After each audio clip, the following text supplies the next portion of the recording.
Hello, and welcome back in our class of Eurocode7, Geotechnical Design.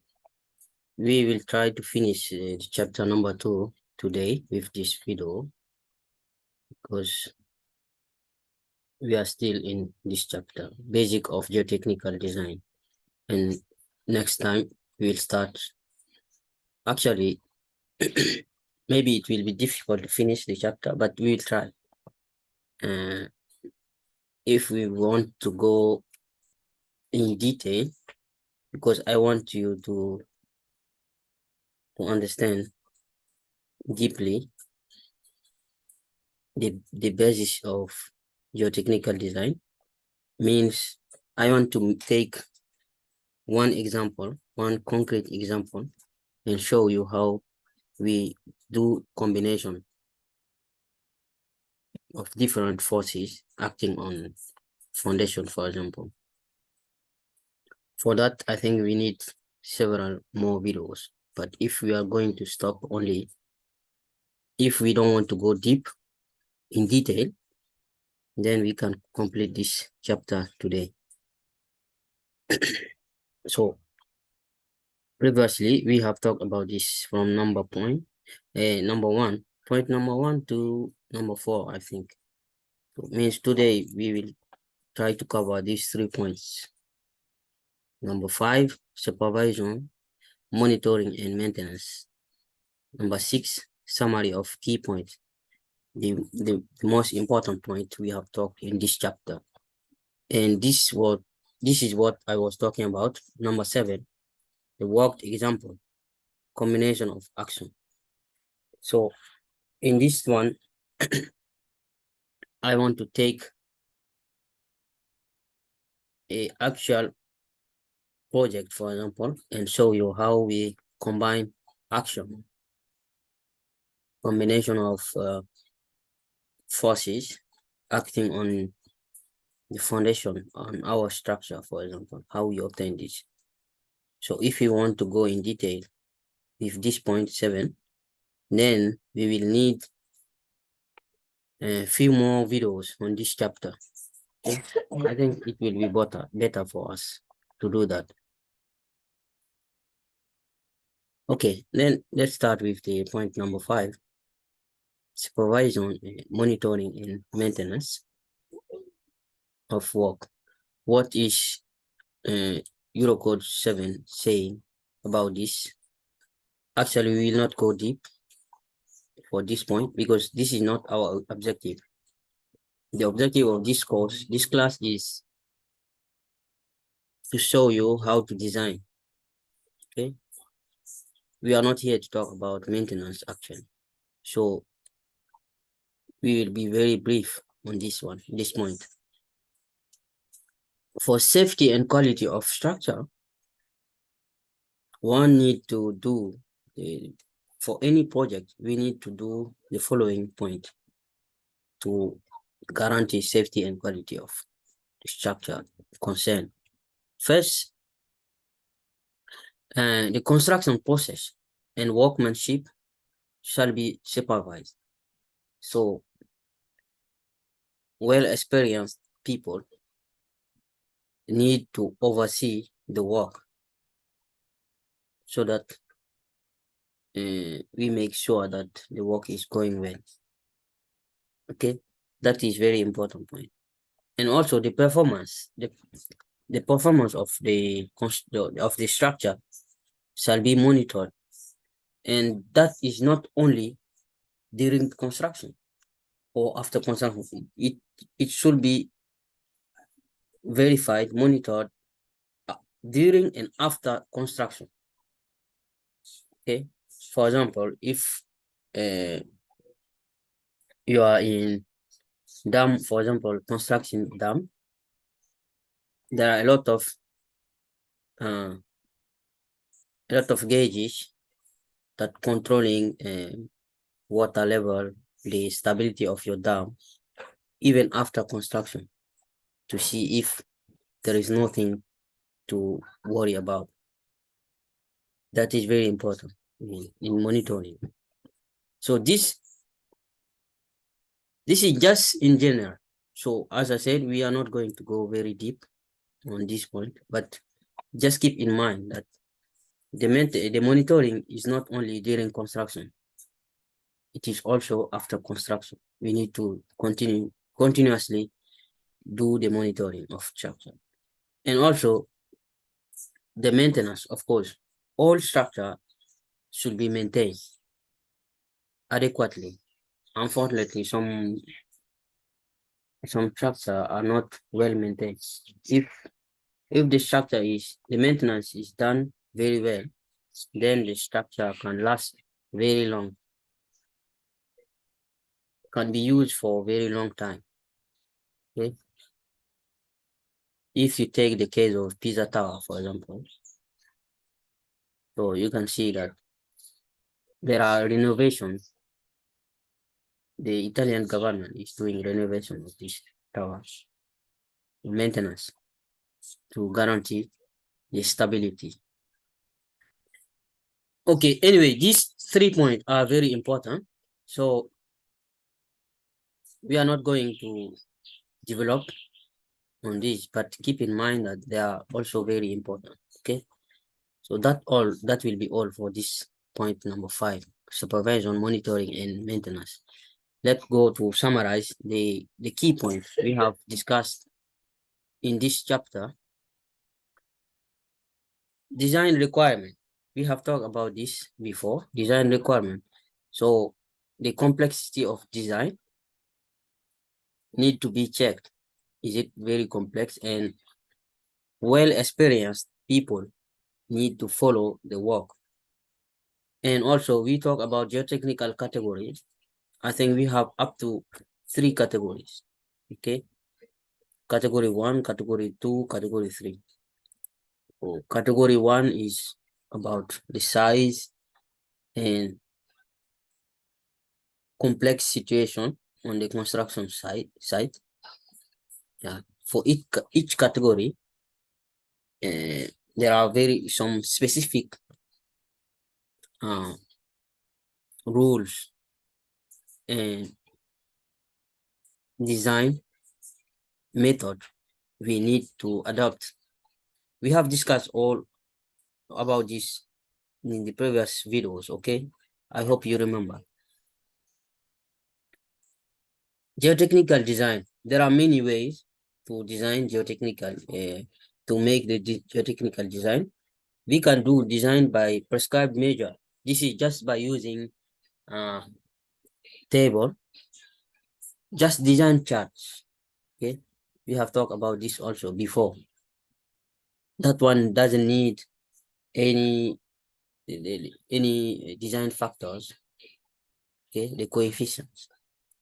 And we can also do design by calculation. We developed on this design calculation method, design by calculation in the previous video. Okay, so I hope you remember how to do it, what to consider. And I think all this course will be basically based on this design by calculation mainly. And also we can do design by observation and testing. This means you just observing and testing. I think there is one more that is like in the monitoring performance of the actual performance on the seat, on the construction site. That is also another option. One option is missing here. And the limit state. Basically, we have 2 limit state: ultimate limit state and survivability limit state, service limit state. So the limit state, we have overall stability, which is ultimate limit state. The ultimate limit state, we have several types: geotechnical type, structural type, equilibrium type, uplift type, and hydraulic type, hydraulic failure type.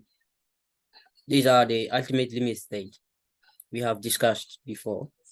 And also the last one, serviceability limit state. That one is really based on the prescribed constant we have. For example, displacement should not be larger than this amount, settlement should not be larger than this amount, and so on. This the applied the imposed load should not be over than this amount, this kind of thing, service limit, serviceability limits. Okay.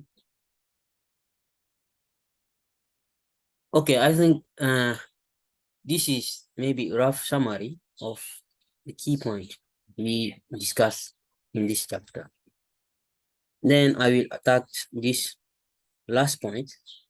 So this point is basically not geotechnical engineering, okay? Because it mainly how to obtain the forces acting on the structure. So this is basically, it should come from structural engineers. They give you the forces and you take the forces to apply to a geotechnical structure, to geotechnical point of view, to see if you can, if all the ultimate limits and serviceability limit are respected. Okay, mainly. So worked example. So in this example, we will try to illustrate the way in which actions should be combined according, as I was saying, this Eurocode EN 1990. This is not Eurocode 7, okay? Yeah. So in the way that suitable for, that is suitable for geotechnical design of foundation. So we are going to do technically in this example, work example, we are going to first try to obtain all the actions that are acting on a building, for example. Okay, this is first step. Second step is how we should combine those forces in the way that is suitable for geotechnical design of foundation of the building. This is what we are going to do in this work example, because I want to show you how to obtain the forces, how the forces are obtained, despite this work is done by structural engineers, and how we combine the forces. The combination of forces is for geotechnical engineers, and we design the foundation of the building. Okay. So first, the design situation we have. The design situation. What is the situation we have? Okay. So we will consider a n. N is three-story building. Okay. Actually, when you see this kind of thing in Europe, it's really different from the American norm.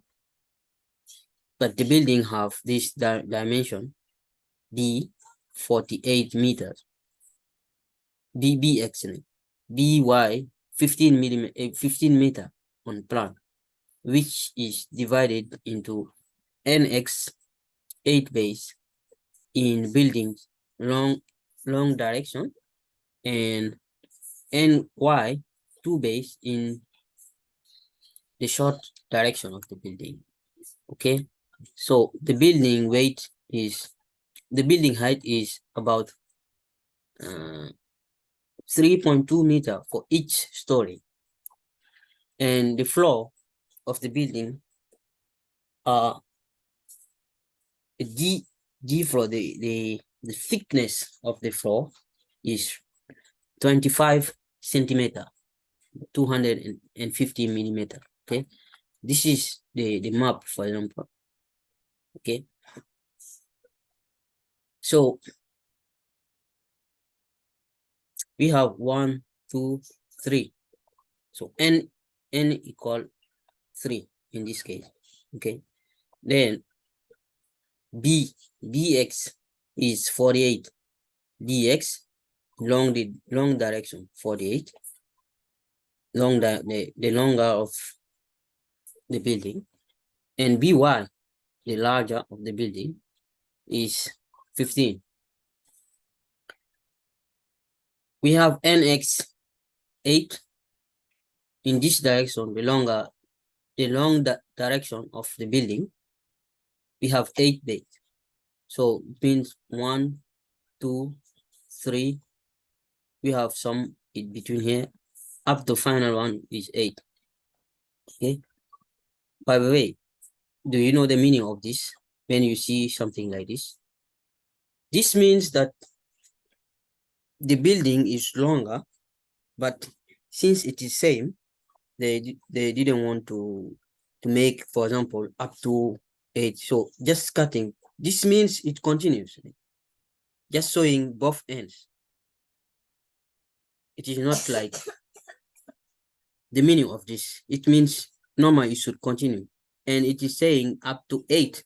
8 means you will have here 1, 2, 3, 4,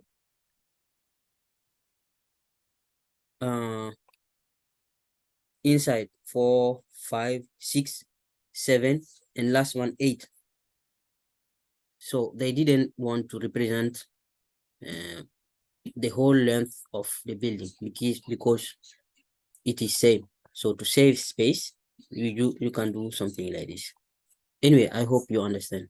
You have 8, and as you can see here, this distance is 6 meters. So 6 meters. If you take the 48 meter, you divide by 8. 48 divided by 8, you will see that you will have exactly 6 meters. This means 6 meters, 6 meters, 6 meters, 6 meters, 8 times. It will be the 48 meter. Okay, just for you to understand. Some people, because this is not, some people don't know how to read sometimes drawing. And in this y, ny, just 2, 1 and 2. That all. The h, the height of the 1 story means here, because you can see h 3.2, 3.2, 3.2. This is h. And the floor, the thickness of the floor, for example, this gray, reinforced gray line is 25 centimeter or 250 millimeter if you want. This. Okay. Then we have shear walls intended to resist overturning are located at both ends of the building and are the thickness is around 30 centimeter or 300 millimeter if you want thickness, and the wide of the shear walls are 4 meters. Okay, some people don't know what is this shear wall. I will show you what is the meaning of shear walls. You have this, for example, if you are building a building, this kind of wall, this is what we are calling shear wall. This kind of wall. Okay, it helps to resist against earthquakes. And here in the plan view, you have the position of these shear walls. Okay, these two are here, this one and this one are these two. Example, this is the meaning of shear wall. So you probably now understand why they didn't give you the height of these shear walls, because it will be same if the building. Okay, as you can see here, 1, 2, 3 floor, 3 story. but the shear wall is the whole length. This is just example, okay? That's example. It doesn't have anything to do with this for illustration, for you to understand what is the meaning of shear wall. Okay, so this shear wall, there we have the thickness of the shear wall, 30 centimeter, and the wide in the wide is 4 meters. Okay, so this is, for example, as you can see, the same symbols are here. You can see something like that. So if we consider this one, it means this distance is about maybe 4 meters. This one, okay, and thickness is this black dark line here. This is symbolizing the shear wall. This is not really geotechnical engineering, okay? You have also water tank in blue color here. This is water tank. This tank has depth 2 meter depth. The tank is 2 meter deep by L 5 meter long and B 5 meter wide. Means B tank is here, L tank is here, 5 5. Okay, and the depth, the height of the tank is 2 meters. Okay, that means over the shear wall at one end of the building. So it means we have only one water tank. Okay, another thing is the shear walls are supported by a strip foundation.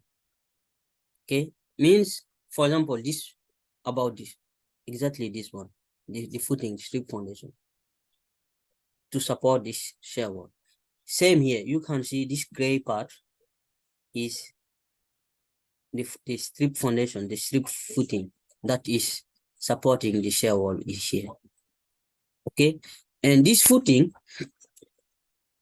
footing foundation has the length of 6.5 meters, means L footing, this one 6.5 meter, and the wide B is 2 meters and depth 1.5 meters. Okay, these are the dimension of the strip footing. Okay,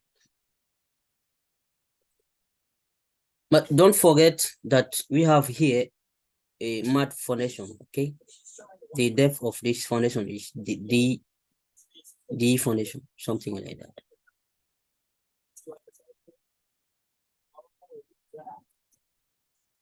So let's go.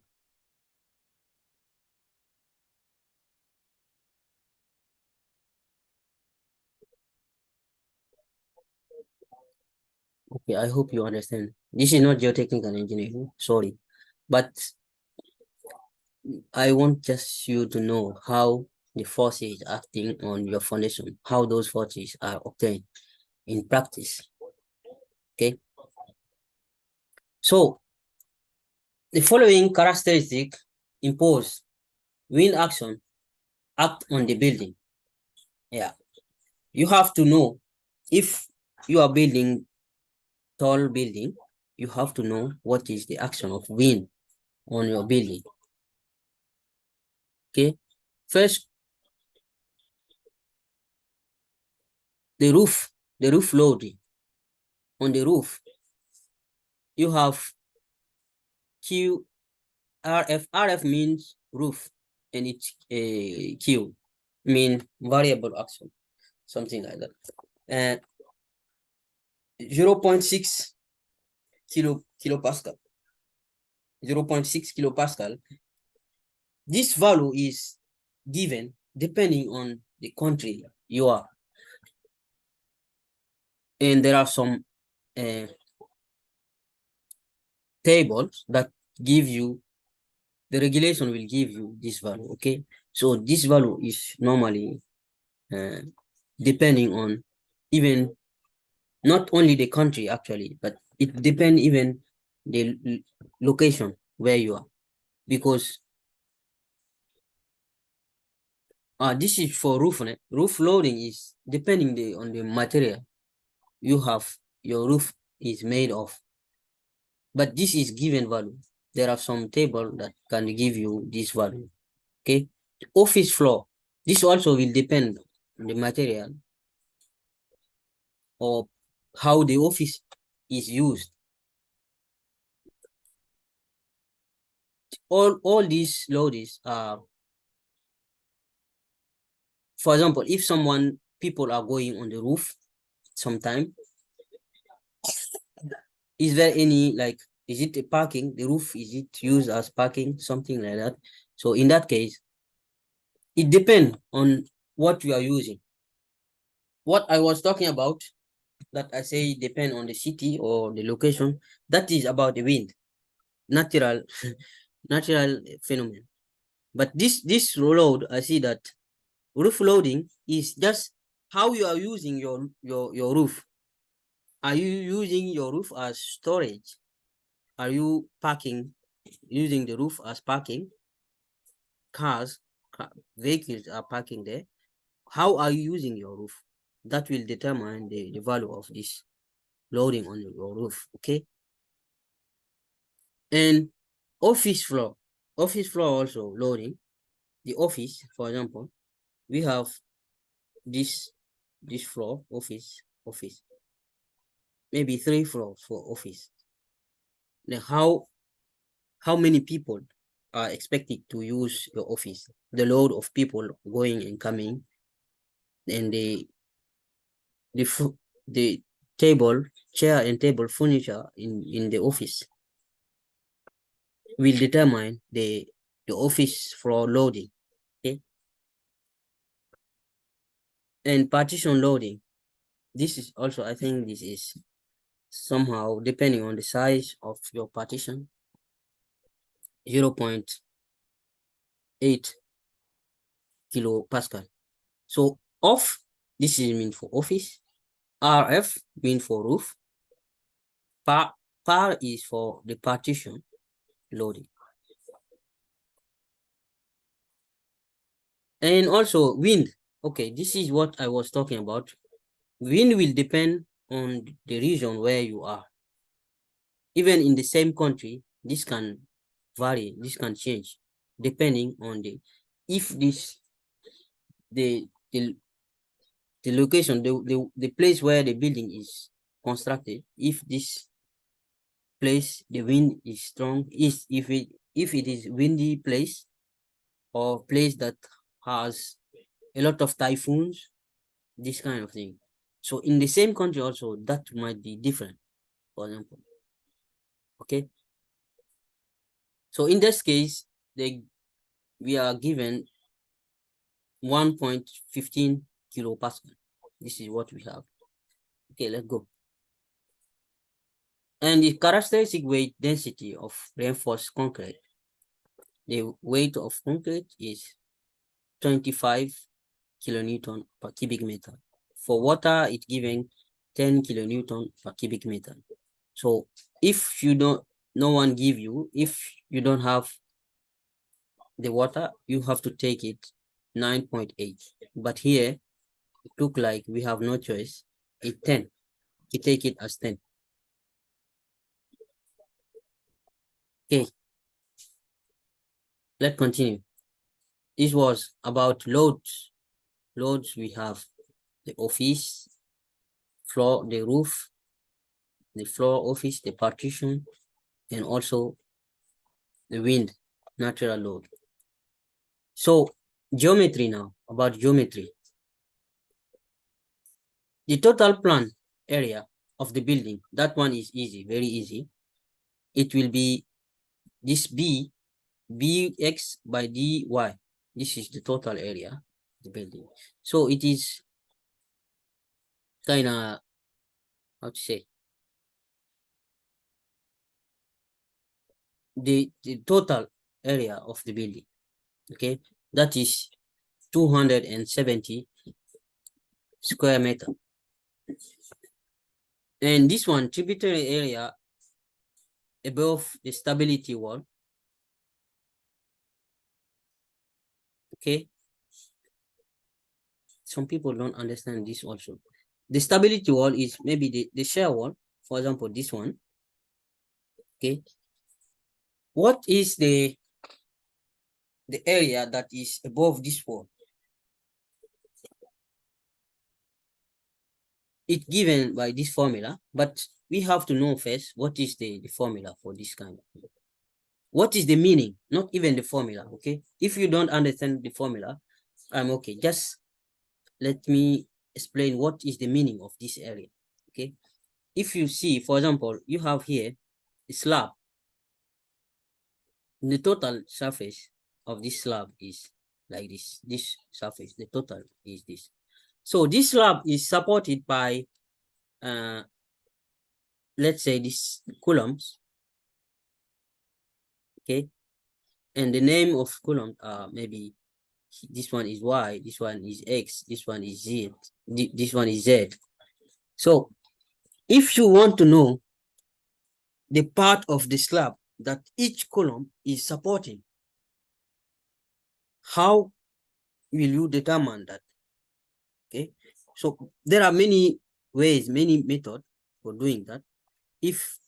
And this is not same if you are doing it for a beam, for example. This is for the columns, not for the beam.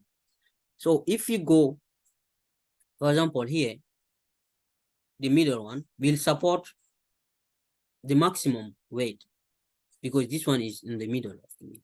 So it will take half of this part, half of it, this part also half of it, this length also half of it, and this length also half of it.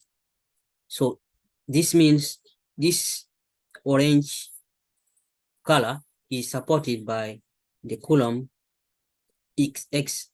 Please, this figure doesn't have anything to do with this our plan here. I just include this to help you understand what is the meaning of this tributary area.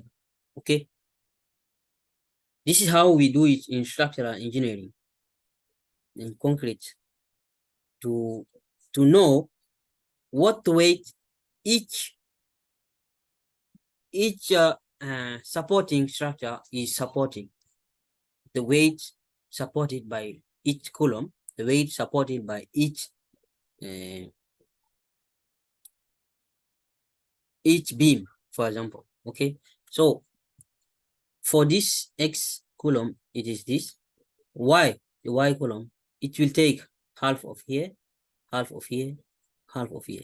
Since this side there is nothing, as you can see, there is nothing here. So it supporting this Y column will support only half of what this X column is supporting. This is somehow meaning. This one, nothing here, nothing here. So it will just support a quarter of what this one is supporting. It's something like this. Okay, it's something like this. This is the meaning. So we need to know what is the footing here. You see the footing? We need to know everything that is coming on the footing, the weight coming on the footing. In that case, because the footing is supporting the shear wall, as we explained before, okay? This strip footing is supporting the weight on of the shear wall. Let me go back a little bit to show you again. We are going back. It is, yeah, here.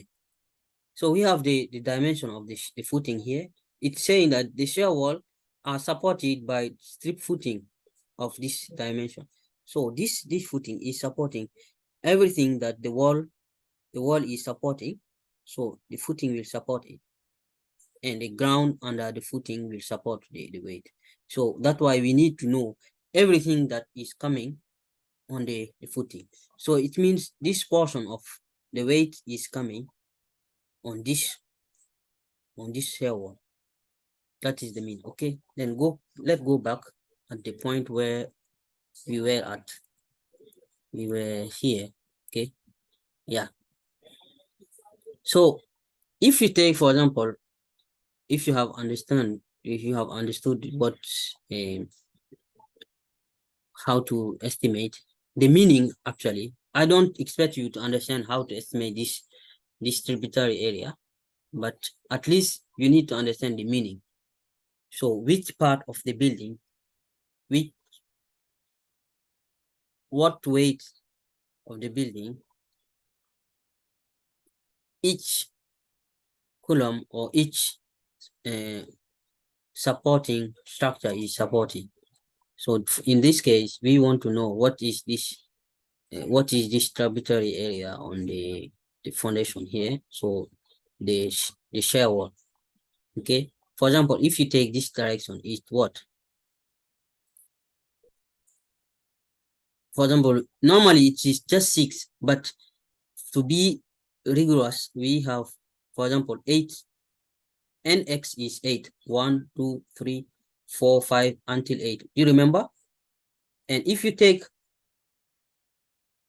bx, you divide by 8, you will have dimension of only 1 bay here. Bx, the total divided by 8, you have the dimension of this. Okay, so as same as here, this, let's say this part of slab, for example, one part is supported by this and another part is supported by this column.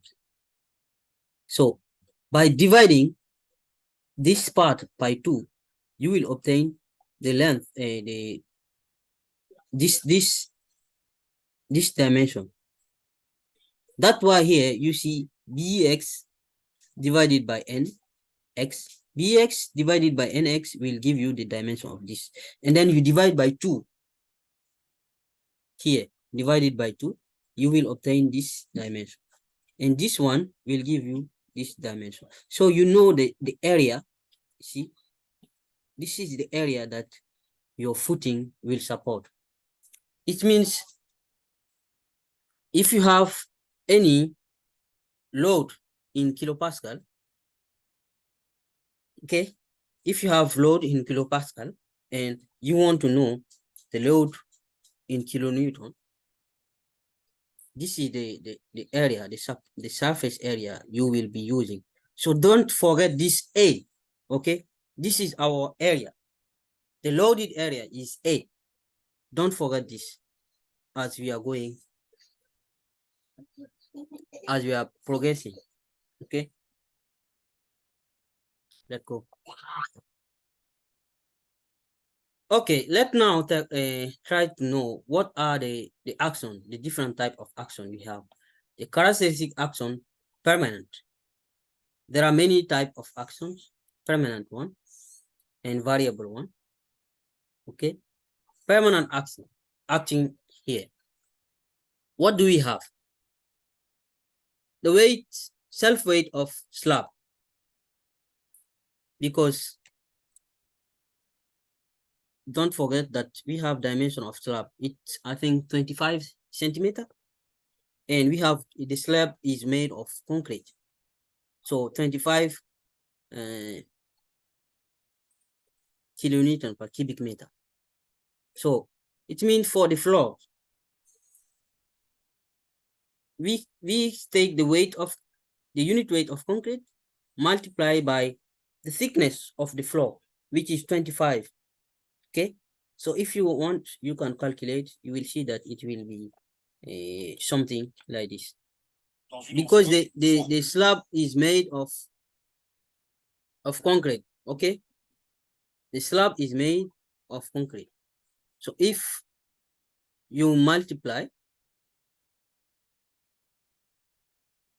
you will see means 25 25 multiplied by the thickness of slab is 250 millimeter.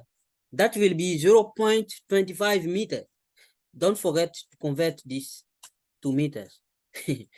If you don't convert, you will not get this. So if you do 25 multiplied by 0.25, you will get probably this one. Okay, I will not do that. I will just give directly the result, but you can check if the result is okay. So this is how we obtain the weight of each floor. Okay, the weight that the floor is. But please make difference between the self weight and the imposed weight. The imposed weight is like the furniture you are using on the floor, people who are going and coming on the floor. For example, if it is a meeting room that is supposed to receive a lot of people, for example, the imposed weight is not same as this one. The weight we are talking about here is self weight. I hope you make difference. And the roof is about this. I think the roof, the self weight of the roof, it will depend on the material that the roof is made of. So they didn't give many detail about this. And also the floor, the raised floor, that one R floor, raised floor, 0.5, that can be removable. But anyway, self weight. Once again, this is not geotechnical engineering. This is not for geotechnical engineering to do. I think this, I believe that this should come from the structural engineers, give the geotechnical engineer the different loads acting on the building. Final loads. Self-weight of the tank, this water tank, the self-weight of the tank, that one is easy also. Just take the unit weight of the tank, okay? Unit weight of the tank multiplied by the volume of the tank, okay? The depth, length, and the width of the tank. Dimension, L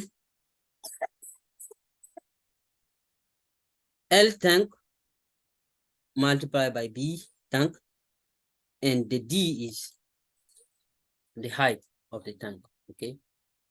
And then why do we have to divide this by 2? Why? Because only half of the weight of the tank is supported by your footing here, okay? I hope you understand. It is not the whole tank that is supported by the footing. As you can see, only half of the tank. That's why we have to divide by 2. Self weight of the core wall, the wall itself. So that one is easy. That one is very easy. The wall is made of concrete. This wall.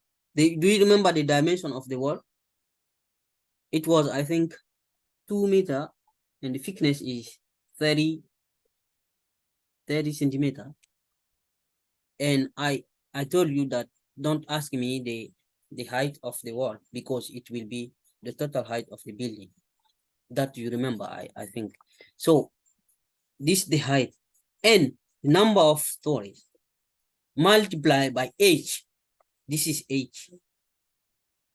Okay, so technically this wall is, because we know the value of h and we know the value of n. N is 3 stories. That's why you have n by h here. Okay, multiply by bw, the wall. B of wall is about, I think, 4 meters. 4 meters. And t of wall. Okay, if you allow me, I will go back, because I will go back to show you this dimension for you to help you to understand what I am talking about. Sorry. This is just for people who understand already. It might be boring what I'm doing, but maybe it's okay.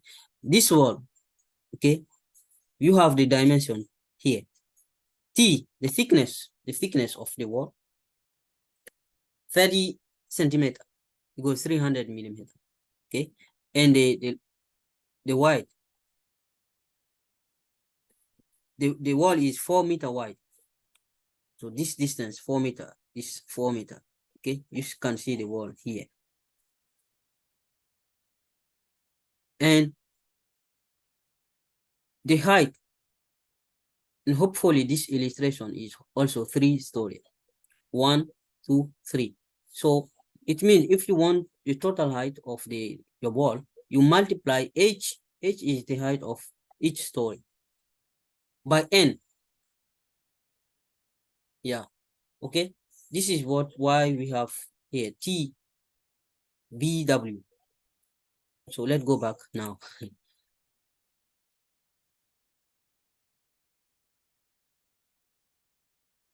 Okay, see, T W, T wall, B wall, and for the height, n by h.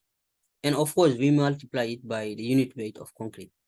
Multiplied by the volume, you will have the total weight. In that case, it will not be in kilopascal, okay? It will be in kilonewton. Okay. Then, still characteristic action on permanent action. The self weight of the pad foot foundation now. Our foundation. You have the foundation here, okay? So, do you remember the dimension? So D, B, and L. These dimensions also are given, your foundation. Because we want to design the foundation here, okay? The foundation under the shear wall. This is our objective. And this foundation is made of concrete also. So we have to multiply the unit weight of concrete multiplied by the volume of this pad foundation. Then we have this in kilonewton, the force. The total self-weight of non-removable member. So this is this NGK1, the wall, the weight of wall, weight of foundation, multiplied by this. I'm not sure if you understand this. Do you remember the A? Okay, this is for the floor, and this is for the, how to say? Uh,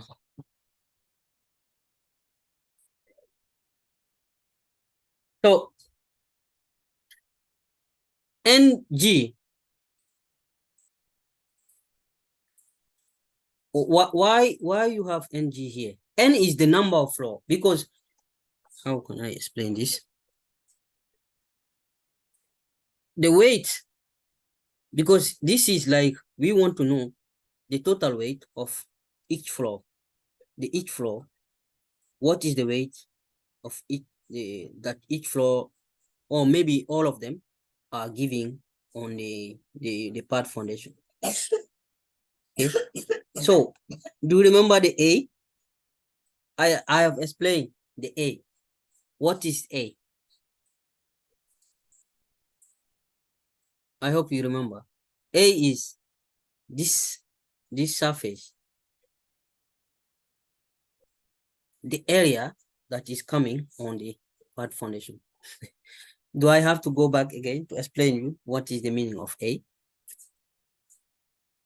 Okay. N is number of floors we have. We have 1, 2, 3. 3 of them. And this is the roof. The roof is above this, né? It should be above this. Okay.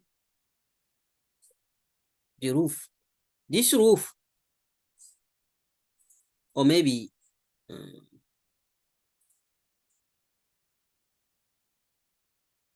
this roof multiplied by the area, the weight of the roof multiply in kilopascal, and you multiply by the area to get it in kilonewton, because as you see here, the result is in kilonewton.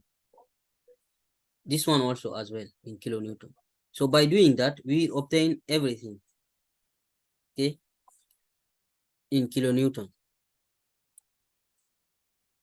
The total self-weight of removable member, the member we can remove, that will include the tank, the weight of the tank, the weight of like the floor, n number of n minus 1, okay, and also the variable actions. What are the variable actions? We have imposed action on the roof. You remember this, maybe it was 0.15, I don't remember exactly, the roof. And I told you it depends on the, if you are loading your roof or something like that, multiply by A. You see the A is coming back again. Let me go back and show you what is the A.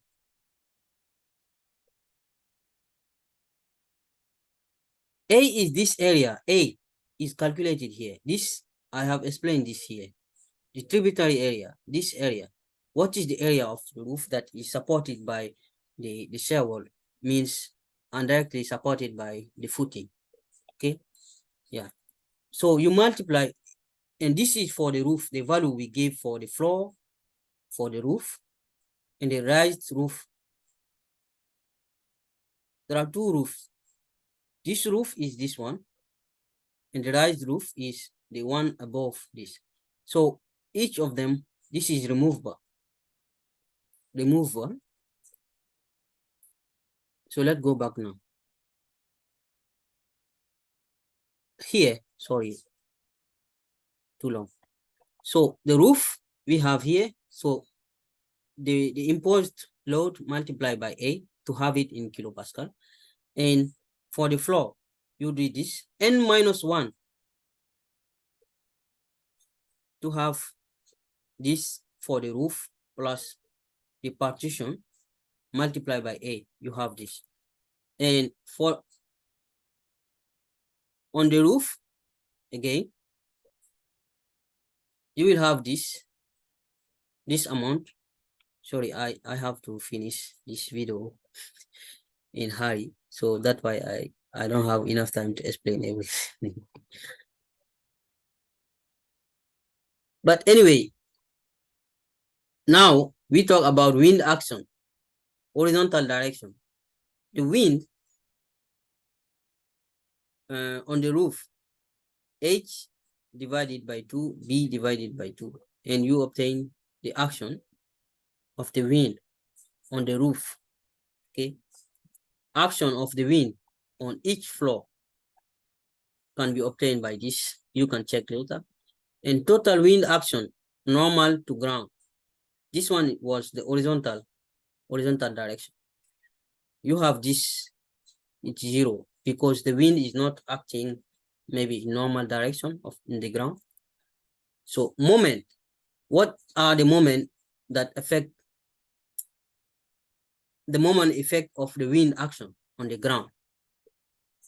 The wind is acting, for example, this direction, you see these arrows for the wind pushing the structure. It will create a moment, okay?